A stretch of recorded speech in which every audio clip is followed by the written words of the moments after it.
জুতা পরার সময় ডান পা দিয়ে জুতা যদি পরি, ডান পাটা আগে পরি বাম পাটা পরে পরি, তাহলে এর কারণে একটা সুন্নাহ জিন্দা হয়ে গেল।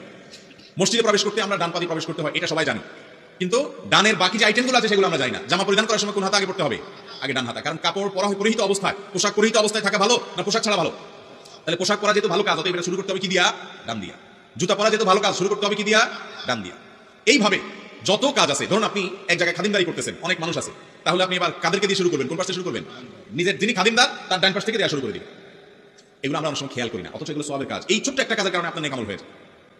আবার আপনি মনে করেন কয়েকজন মানুষ আছেন, সবার সাথে হাত মিলাবেন, কোন পাশ থেকে শুরু করবেন?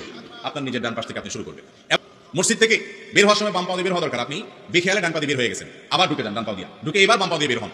টয়লেটে ঢুকার সময় বাম পা আগে দিতে হয় সুন্নাত, কিন্তু আপনি খবর নাই, অন্য টেনশন করতে আজকাল তো মোবাইল টিপে ঢুকে, তো মসজিদে আপনার টয়লেটে ঢুকে গেলেন, ডান পা দিয়ে ঢুকে গেছেন, তো যেহেতু ডান পা দিয়ে ঢুকে গেছেন কাজটা তো ভুল হয়েছে, তাহলে এবার এটারে সোজা করেন। কিভাবে সোজা করবেন? বাইরে চলে আসেন।